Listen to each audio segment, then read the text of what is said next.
inherently wrong. It's all about our attitude and how we view it and how we use it. So that's what we're going to be discussing tonight. So let's get into a little bit of the nature of riches. Let's go in our Bibles to Proverbs chapter 11. Proverbs chapter 11. Let's talk about the nature of riches for just a moment. It must be said that riches, while they are fun for a while, eventually they end. They are temporal, they are earthbound. Riches, in verse number 4 of Proverbs 11, riches do not profit in the day of wrath. What do you think the day of wrath would be here? It would be the judgment, right? Right, judgment. So in the day of judgment, your money's not going to save you, right? But the righteous delivers from death. The righteousness delivers from death. So, you think about some of the people who have had a lot of wealth in this life, this temporal life. I think of Steve Jobs is one that I always think of. He died a very, very wealthy man, but he died of a sickness. And with all the money that he had, you can't avoid death. Eventually, our clock's going to expire, and what we have in the bank really doesn't matter. You can't take it with you. You've probably heard the old preacher story about going to a funeral and you've never seen a hearse pulling a U-Haul, right? You can't take your riches with you. Eventually, they're just going to be someone else's, right? The government loves to find your wealth after you pass. Proverbs chapter 27 and verse number 24, it also mentions that riches do not last forever. I like the plainness of this verse. Riches do not last forever. And does a crown endure to all generations? The question is answered. No. No, riches do not last forever. They're here for a little bit, and they're gone. I want you to go with me to Matthew chapter 6, if you would. Now, this is not on the screen. This is just something I want to add. But Matthew chapter 6, and we're going to start in verse number 24. This is a great text about anxiety and learning to love what you got and not what you don't got. No one can serve two masters, for either he will hate one and love the other, or he will be devoted to one and despise the other. You cannot serve God and money. The King James is going to say mammon, just means money. I tell you, therefore, do not be anxious about your life, what you will eat, what you will drink, nor about your body, what you will put on. Is life not more than food, and the body more than clothing? Look at the birds of the air. They neither sow nor reap nor gather into barns, yet your heavenly Father feeds them. And which of you, by being, are you not more value than they? That's the end of verse 26. And which of you, by being anxious, can add a single hour to his lifespan? You can't add anything to your life. And what about clothing? If you're anxious about your clothing, consider the lilies of the field, how they grow. They neither toil nor spin. Yet I tell you that even Solomon, who was very wealthy, in all his glory was not arrayed like one of these. But God so clothes the grass of the field, which is today alive and tomorrow is thrown into the oven. Will he not much more clothe you, O you of little faith? Do not be anxious, saying, what shall we eat? What shall we drink? What shall we wear? For the Gentiles seek after these things. And your heavenly Father knows what you need. And seek first, verse 33, a verse that we know well, seek first the kingdom of God and his righteousness, and all these things will be added unto you. If you go back up to verse number 19, he talks about don't lay up for yourself treasures on earth. Why? Because they're temporal. They're going to go away. Moth and rust destroy, thieves break in and steal, but lay up for yourself treasures in heaven. Again, we are not here to demonize wealth or demonize, people who have, their finances put together. In fact, that's a biblical principle, which we're going to get into in a little bit later. Let's go to the next point. Riches can be used for good. Okay, we can't just talk about the negative. We've got to talk about the positive. Go to Proverbs chapter 11. Proverbs chapter 11, and start with me in verse 24. One gives freely, yet grows all the richer. Another withholds what he should give and only suffers want. Whoever brings blessings will be enriched, and the one who waters will himself be watered. It's important to note that we are commanded to be benevolent people, yes? Yes, we are. how exactly are we supposed to be benevolent people when we ourselves cannot take care of our own families? Right? So part of a biblical principle is being good stewards, right? And being responsible for what we have access to. Also, riches can be used for evil. 22 in verse number 16. Chapter 22, verse number 16. Whoever oppresses the poor increases his own wealth, or gives to the rich will only come to poverty. I want to talk for just a moment about the context of the old world. You got to remember in James when he talks about the way their worship was set up, and how somebody would come in and they'd be in torn up clothes, and he'd say, you can sit at my feet or go stand in the back. But when somebody came in with the nice clothes on, they would say, hey, come sit here at the front of the service. And the response is you can't have the faith of our Lord Jesus Christ with partiality.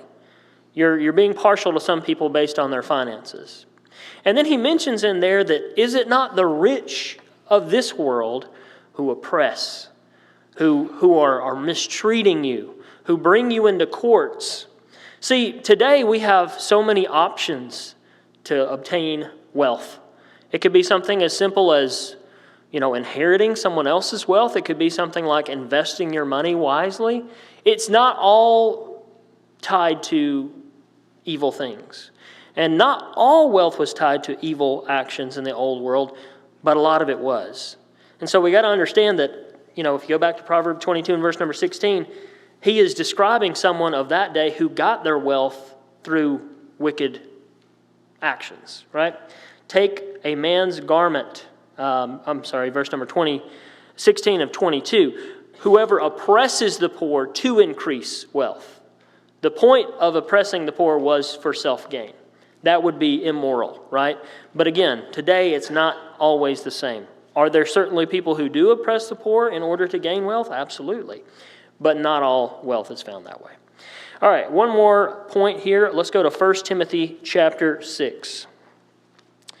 1 Timothy chapter 6.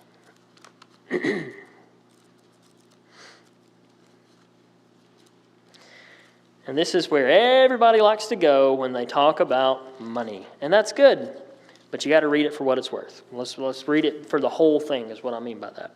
Look at verse number 10, and this is the verse that we always like to run to when we talk about money. For the love of money is a root of all kinds of evil.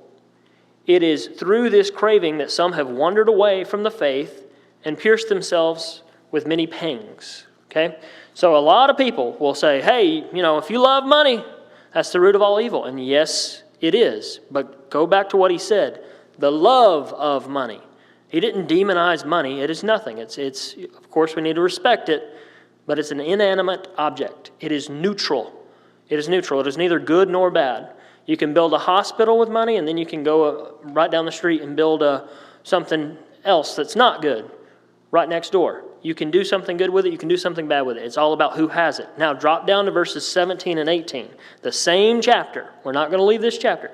Same chapter, 17. As for the rich in this present age, he said, kill them, right? That's the thing that a lot of young people like to say is eat the rich, right? That's what he said there. Eat the rich. No, he said, as for the rich of this present age, charge them to not be haughty. Teach them how to not be prideful, nor set their hopes on the uncertainty of riches, but on God who richly provides for us, who provides for us with everything to enjoy. Watch verse 18. They are to do good, to be rich in good works, to be generous and ready to share. Okay? He didn't demonize those who had money. He said if you have money with the wrong motives, and look, here's another thing. You can have no money and still have the wrong motives when it comes to money and still be in the wrong. Okay? He says if you have money, that's fine. Do good with it. Don't be proud with it. Try to be generous with it. Don't love the money, but try to use it as a tool to spread the borders of the kingdom, right? So we don't need to demonize those who have wealth.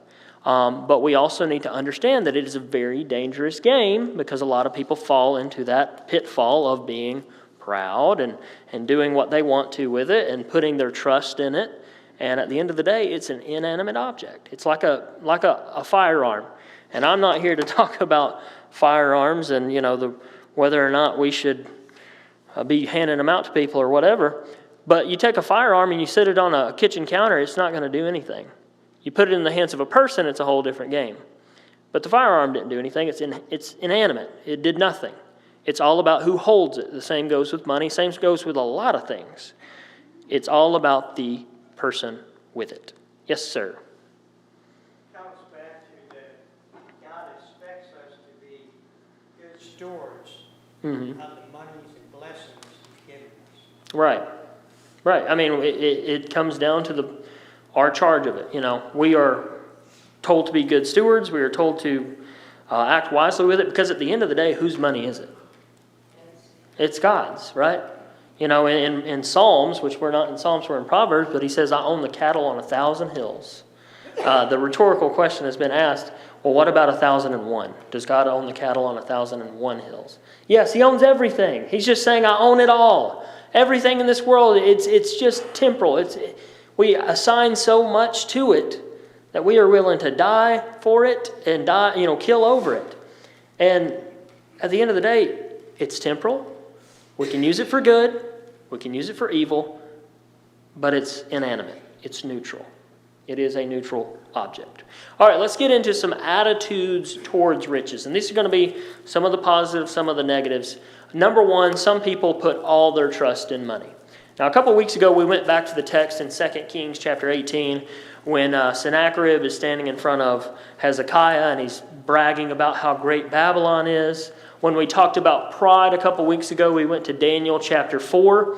And you have Nebuchadnezzar boasting about how great he is and about how awesome Babylon is. And God humbles both of those people in those instances.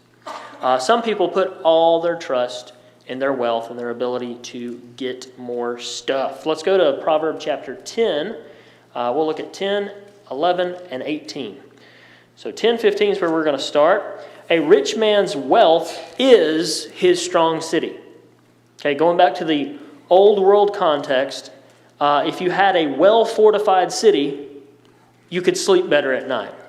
Right? If you're wandering around in the desert and you're in a tent made out of an animal skin, that's not a very safe place to hide from invaders. But if you're in a well-fortified city, you have comfort, you have trust, you sleep better at night.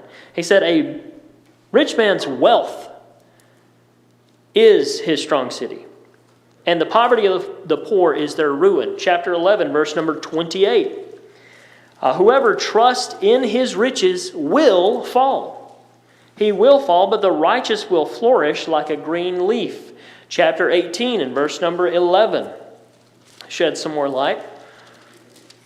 18 and verse number 11. A rich man's wealth, again, love the terminology, is his strong city, and like a high wall in his imagination. I love the colorful language there. It is in his imagination. Again, every billionaire that will ever live on this planet, we're all going to the same place. We're all going to the ground. There's no stopping it. There's no amount of money that can prevent you from expiring, right? And so he says, hey, it's in your imagination. You think this will make you safe, but at the end of the day, there's no for sures that money is going to do anything for you. And a lot of times, unfortunately, money, people don't realize till they get it, ruins a lot of people. Say what? Causes a lot of grief. If you look at people who've won the lottery, and then how many of them end up terribly off in the future because they're irresponsible with it and they went out and wasted it. You look at all these child stars, in Hollywood, and sometimes money's a curse, not a blessing. Again, it depends on, like Mark was saying, the stewardship of the beholder. It's a lot about your own maturity and who you are. Chapter 18, verse number 11, it's hidden in his imagination. Eventually it's going to fall. Eventually it's going to fold. Now, it also brings out the worst in some people. This verse, I love this verse. Let's read this together. And I have seen this verse up close and personal. And when I was studying over this, I just love verse 7 of chapter 13. One pretends to be rich, yet has nothing. Another pretends to be poor, yet has great wealth. It changes the attitudes of a lot of people. Pride and the idea of looking rich is enticing to a lot of people. But you know something? I got to talk a little bit about some encounters I've had with extreme wealth. Two I wanted to bring up. One, when I was a kid, when I was about 12 years old, I met one of the richest men, one of the richest men in the South for sure. His net worth, he's a faithful member of the church. He's passed away now, but his net worth was over $600 million. $600 million, that's $500 million. Now, what kind of car do you think he drove? Lamborghini, Maserati, Ferrari, Bugatti, Toyota Camry. Who had Toyota Camry? Yep. All right. He lived in a 3-bedroom, 2-bath brick ranch house, single story.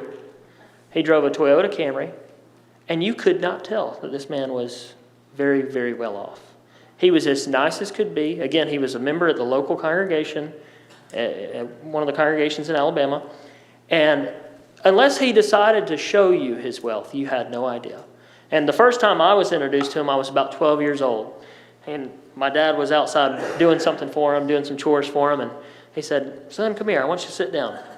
So I go and I sit down with him, and I look at his wall, and he's got like a houndstooth hat. And I say, "Well, that's a cool hat." And he goes, "Thank you. It's Bear Bryant's hat. It was autographed by Bear Bryant and given to me by Bear Bryant." And then he's got some footballs over there, and he's a big Alabama fan. He's got a Nick Saban signed football and blah, blah, blah. And then a little bit later, we got talking and chatting, and he goes, "Hey, you want to go see some of my toys?" I said, "Well, sure." So we loaded up in his Toyota Camry, and he drove me a couple miles down the road to a lot that he had. We walked in a big garage, and here is a ginormous camper with his initials in the side of the camper. And marble floors throughout. It was great. And massage seats. Now, this is a long time ago, before cars had massaging seats. That was right next to his Learjet. And he said, "Well, I don't like to tell a lot of people that I got money, but, the Lord has blessed me." And then years later, my sister would go to college, and I would walk in the dormitory, and I would see a portrait of this man's wife. And then I said, "I know that lady." "Oh, yeah, her husband built this entire dorm." It's like, "Oh, okay. Yeah." But you would never know. If you passed him in the store, he was wearing ripped up jeans, old tennis shoes, T-shirt, driving a Camry. And he could buy any business that you wanted to sell. He had more money than you could handle in a lifetime. And he was just as nice and as humble as could be. Unfortunately, those who want to have that, they look rich. We flip the script. And then I have a close personal family friend who has a lot of money. See, I'm originally from Dalton, Georgia. I tell everybody I'm from Alabama. I'm technically not from Alabama. I was raised my whole life pretty much in Georgia. And I'm originally from Dalton, Georgia. That's where I was born. That's where my grandparents live. That's where I lived most of my life. Dalton, Georgia used to be the carpet capital of the world. It is the carpet capital of the world. So all the carpet that you've ever seen in a house was made in Dalton, Georgia, whether it's indoor or outdoor carpet. So Dalton was very unique, and around World War II, Dalton, Georgia was known as the millionaire capital of the United States, because everybody that you met in Dalton was one of two people. They either worked for a carpet company or they owned a carpet company, and they made a lot of money. We have a very close family friend who is very well off, and again, you can't tell. You can't tell with how they carry themselves. You can't tell with the clothes they wear. They don't go around bragging about it. And you would not be able to tell that they are very well off. But you see somebody over here boasting about how much they have, and, those are the people who typically don't have anything. Or if they do have something, it's nothing compared to those who are humble about it. And again, I think that's just, how awesome is that the book of Proverbs says that. Now, I see this a lot in our culture, in our day and time, especially with younger people. The idea is to look as wealthy as possible. I don't know how familiar you all are with brands, but, kids want to wear Louis Vuitton, they want to wear Gucci, they want to wear, you go and you'll find knockoffs of that stuff, but all the kids want to wear the nicest name brand designer clothes, a t-shirt that costs $500. Why? Because they want to look like something they aren't. And you know who told us about that? Proverbs chapter 13. Proverbs chapter 13 talked about that. Don't pretend to have what you don't have. That is not a good trait. One pretends to be rich, yet has nothing. Another pretends to be poor, yet has great wealth. Okay, so attitudes towards riches, again, that's what really dictates, whether or not riches are good or bad. Number one, some people put their trust in riches. Number two, some people change their attitude and change their character and carry themselves in a boastful manner. Again, we are trying to get away from pride, right? We talked about pride a couple weeks ago. We're trying to rid ourselves of pride. Avery, Yes. one of the things about the people who pretend to have money is they waste what they do have. Oh, yeah. Buying Yeah. other things that they can't afford. Yeah. I mean, that's just crazy. Yeah, they waste what they do have to look wealthy. One of the wealthy people that I was thinking of when I was preparing this lesson, when you go out to eat with that person, they will not order their own food. I might get in trouble for saying this. I'm not going to say it. But they won't order their own food. What they do is they wait for everybody else to order, and they say, "Are you finished with that?" Like, they are good with their money. They are very tight with their money. They don't waste a dime of their money, and you will not be able to tell that they have money. So I'm not saying we should do that either, because I like a good meal. I like a good steak. But you know who's good with their money when it comes down time to order a meal. All right. That's a great point. A lot of those who pretend to be wealthy end up wasting their riches trying to look wealthy. And that's not good stewardship, right? All right, some act unjustly to acquire riches. Again, if we go back to the old world, that's a lot more common than it is today. That being said, some still act unjustly in order to get riches. Let's go to Proverbs chapter 21. Proverbs chapter 21, verses 6 and 7. The getting of treasures by what? By a lying tongue is a fleeting vapor and a snare of death. The violence of the wicked will sweep them away because they refuse to do what is just. Again, this text does not suggest that you won't get riches by deceiving people and being unjust. A lot of people have made a lot of money by being, dishonest business people. But it's just here for a little bit. And eventually you got to cash in all the way, all the actions you did in order to get that money. So let's read that again. Verses 6 and 7 there of chapter 21.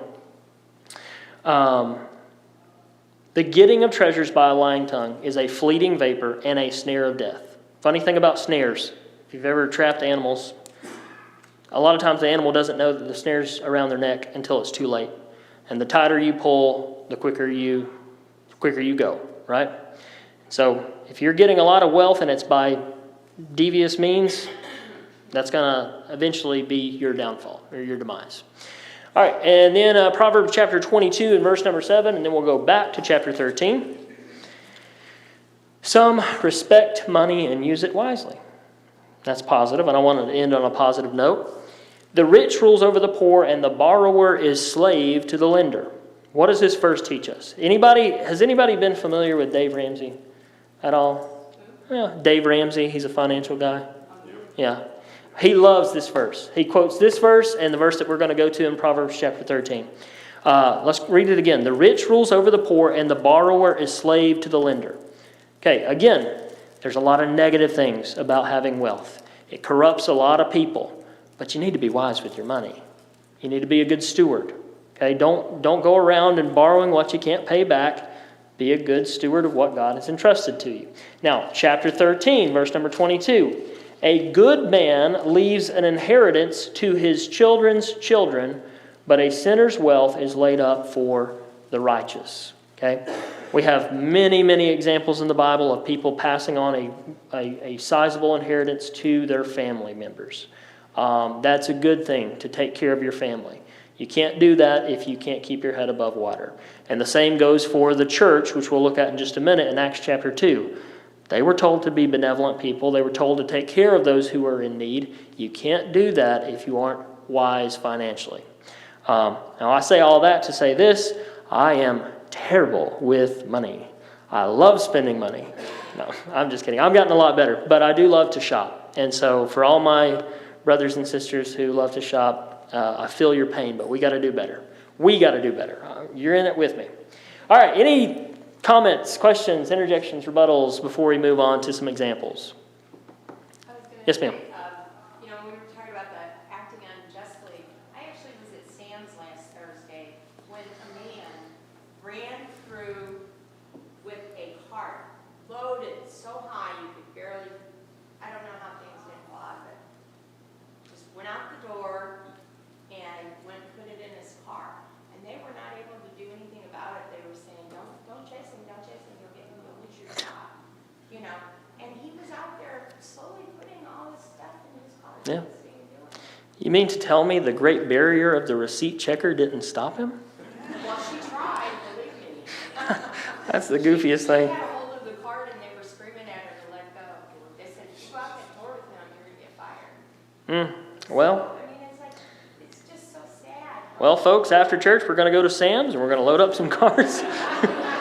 We are going to feed the homeless with our proceeds. Yeah, that's unfortunate. I mean, he got away with that. Yep. But the thing is, he's not going to get away with it because someday he will pay for it. Well, see, that's the thing, is you'll get away with it for a little bit, Yeah. but, eventually all things come back, I was really I was stunned because I've never seen it before. Yeah, that is unfortunate, but some people, Okay, all right, we're now plotting a new Ocean's 11 movie or whatever to take down Sam's Club. Actually, I'd be fine with taking down Sam's Club right now. I ordered a TV from Sam's online, and man, it's been a headache. I ordered a TV. They said it was going to be delivered. They didn't deliver it. I went to go pick it up in the store. I got the one in the store, brought it back, set it up. 2 days later, guess what comes in the mail? The TV that I ordered. And then, no, they charge me way too much. And so I'm mad. Until I get reimbursed, I say we do take down Sam's Club. No, I'm just kidding. All right, examples of riches. Now, some of these are going to be positive, some negative. Let's go to Ecclesiastes. Ecclesiastes chapter 1, 2, and then we'll look at a text in chapter 5. I've gone over this many times with the kids. It doesn't just include riches, but it's certainly in there. Great text. Start with me in verse number 13 of chapter 1. Actually, if you back up, look at verse 2 of chapter 1. Vanity of vanities, says the preacher, vanity of vanities. All is vanity. What does man gain by all the toil which he toils under the sun? A generation comes and a generation goes, but the earth remains forever. Everything's vanity. And a lot of people close the book right there and say, whoop, that was too negative, and I don't want to read anymore. But go down to verse number 13. Again, Solomon is writing here, and Solomon is, I believe, towards the end of his life, looking back towards his younger days and recounting all the things that he tried to find happiness in and could not find it. So starting in verse 13, going all the way to chapter 2, let's look here at what Solomon says. I applied my heart to seek and search out by wisdom all that is done under heaven and it is unhappy business that God has given to the children of man to be busy with. I have seen everything that is done under the sun. Behold, all is vanity and striving after wind. Okay, drop down to verse 1 of chapter 2. I said in my heart, come, I will test you with pleasure to enjoy yourself. But behold, this was also vanity. I said of laughter. And if we were going to build a tier list, that's point number 1. Well, actually, wisdom was point number 1. Point number 2, laughter. That's what I'm going to try to please myself with. It is mad. And pleasure, what is the use of it? I searched my heart how to cheer my body with wine. That's number 3. How to lay hold on folly till I might see what is good for the children of men to do under heaven during the few days of their life. I made great works. That's point number next. I tried to build houses and plant vineyards for myself. I made myself gardens and parks and planted in them all kinds of fruit trees. I made myself pools of water to water the forest of growing trees. Verse number 7, looking at power over others. I bought male and female servants, and I had slaves who were born in my house. I also had great possessions, herds, flocks, more than any who had before me in Jerusalem. I had a lot of stuff. I also gathered for myself silver and gold and the treasures of kings and provinces. I got singers, so entertainment, both men and women, many concubines to the delight of the sons of men. So I became great, surpassed all who were before me in Jerusalem. Also my wisdom remained with me, and whatever my eyes desired, I did not keep from them. For my heart found pleasure in all my toil, and this was my reward for my toil. But then, here's the rationale in verse 11, I considered all that my hands had done, the toil that I had expended in doing it. Behold, all was vanity. It was all vanity and striving after wind. It was trying to catch wind in your hand. There was nothing to be gained under the sun. A couple things we want to point out here. Solomon gives us a beautiful list there in chapter 2 of, I tried to find pleasure in A, B, C, D, E, F, G, and I couldn't find it in anything. But he doesn't say he couldn't find it. What did he say? He said, I did find it. I did find pleasure in all my toil. But then I really sat down and thought about it. I considered all that I had done, and then I realized it was vanity. Okay, so wealth, it'll treat you right for a little bit. But eventually you need something else. You need something deeper. You need something bigger. So in the example of Solomon, it continues on to chapter 5 and verse number 1. I believe that's actually the wrong reference. It's supposed to be chapter 5, verse number 10. He who loves money will not be satisfied with money, nor he who loves wealth with his income. This also is vanity. So if you were to sit down with a pen and paper and you looked at your current salary or your current financial situation, what dollar amount would be happiness to you? At what point do you say, okay, that's the exact dollar amount that I would like to make, and then I'm happy for the rest of my life? Do you? Yeah, go. Whatever you get, you spend. Yep. It doesn't matter how much you make. If you're poor, you spend what you have. If you're, middle, whatever, and if you're rich, you have bigger houses and cars. The people that you spoke of are rare examples of humility. Because most people with money, they buy whatever they want, and they,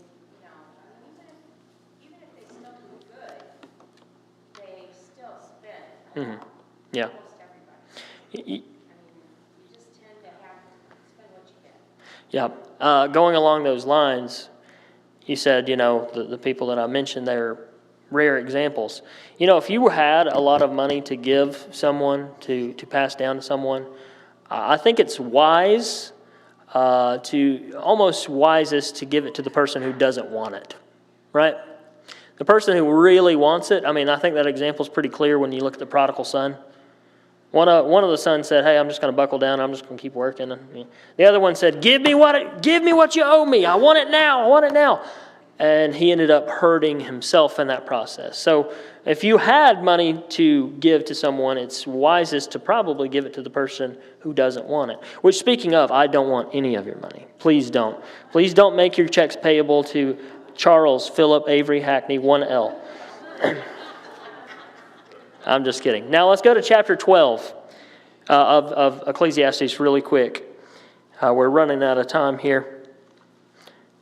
This is the end of the book, and again, I think this summarizes everything that he says in the book of Ecclesiastes. Starting in verse number 13, he says, "For let us hear the end of the matter. All has been heard. Here's the whole duty of man." Ready?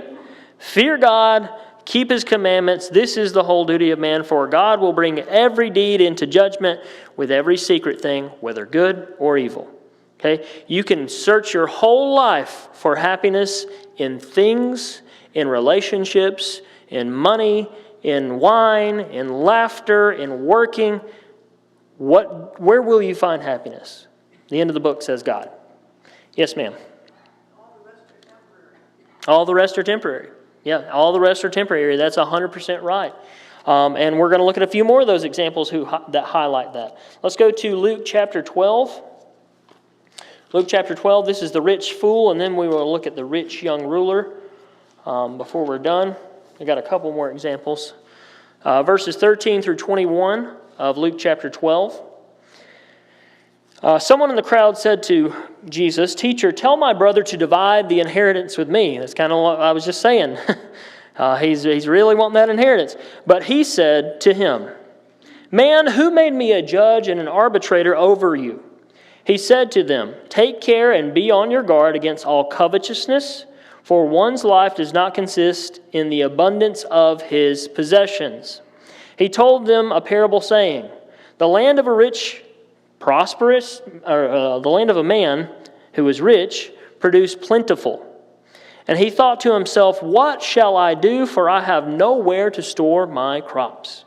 He said, "I will do this. I will tear down my barns, I will build larger ones, and there will be store for all my grain and all my goods. And I will say to my soul, soul," and this is where the man messes up, "you have ample goods laid up for yourself for many years. Relax, eat, drink, be merry." But God said to him, "You fool, this night your soul will be required of you, and the things that you have prepared, whose will they be then?" So is the one who lays up treasures for himself and is not rich towards God. So the rich fool there did not take care of his financials properly. Mark chapter 10, another great example, the rich young ruler who was told to sell all that he had, starting in verse number 17, going through verse 23. Mark 10, 17 through 23. As he was setting out on a journey, a man ran up and knelt before him and asked him, "Good teacher, what must I do to inherit eternal life?" And Jesus said, "Why do you call me good? No one is good except God alone. You know the commandments. Do not murder, do not commit adultery, don't steal, do not bear false witness, do not defraud, honor your father and mother." And he said to him, "Teacher, all these I have kept from my youth." Jesus, looking at him, loved him and said, "You lack one thing. Go and sell all that you have, give it to the poor, and you will have treasure in heaven. Come and follow me." Disheartened by the saying, he went away sorrowful because he had great possessions. And then Jesus looks around and says, "How difficult will it be for those who have wealth to enter into the kingdom of God?" Again, it's inherently, don't misuse that word. Inherently, is it wrong to have wealth? No. How do we know that? We have plenty of examples that we're about to get to. But it's how you treat them. And in this instance, the rich young ruler loved money more than God. Now let's get into some of these positive examples. We are not going to read the whole text, but if you'd like to, you can read 1 Kings chapter 6 when Solomon built the temple. I was looking up some estimations about how much the temple would cost to be built. The lowest modern day estimation of the cost of Solomon's temple that I found, lowest, was $30 million in today's currency. Now, some of those estimations went up into the billions of dollars. You got to remember, a lot of the temple was plated in gold. It was very hard to get a lot of resources back then, not to mention the labor that was involved in it. The temple was great in grandeur, but it cost a lot of money. So in that instance, Solomon did not spare any expense to build a temple for God. And that would be found in 1 Kings chapter 6. And then finally, in Acts chapter 2, verses 45 through 47, what was the first century church doing? Let's go to Acts chapter 2, and this is where we'll close out tonight. Acts chapter 2, the very first meeting, if you will, of the church, starting in verse number 45 and dropping down through verse 47. He says, "And they were selling their possessions and belongings and distributing the proceeds to all, as any had need. Day by day they were attending in the temple together and breaking bread in their homes. They received their food with gladness and generous hearts, praising God and having favor with people. The Lord added that day to their number those who were being saved. And if you go to Acts chapter 5, we have two people who lied about how much money they were giving, Ananias and Sapphira. We're not going to read that right now, but you see the pattern of the first century church. They were having their possessions sold and distributing the money to the poor and those who needed it. If you don't have possessions, you cannot do that. Again, is it wrong to have money? Absolutely not. Is it wrong to love money? Absolutely. Is it wrong to have money? No. We are called to be benevolent. We are called to help others and take care of our own families. And you can't do that without being good stewards. So as much as this is about wealth, this is about stewardship. Any questions to close us out? Questions, comments, interjections, rebuttals? Yes, sir. One important one to remember, what God tried to drive home in the Old Testament. It's really clear to me, you go to John 12:6, what did Judas love? Yep. Yep. Yep. It's such a powerful trap. It is. It causes man to trade off. It is. It is. If you couldn't hear, he mentioned Judas and the fact that Judas betrayed Christ for financial gain. Which again, he got so disgusted with himself, he ends up throwing it down on the ground and saying, "You can have it back." And I feel like we kind of saw one of those moments in Ecclesiastes when Solomon says, "I found pleasure, but did I really though?" And eventually money and the love of money will let you down. So that's great. I appreciate the class. Remember, right after class, we're going to Sam's. So pick up trucks. All right, appreciate it. Stay put because we'll have the singing with the kids here shortly.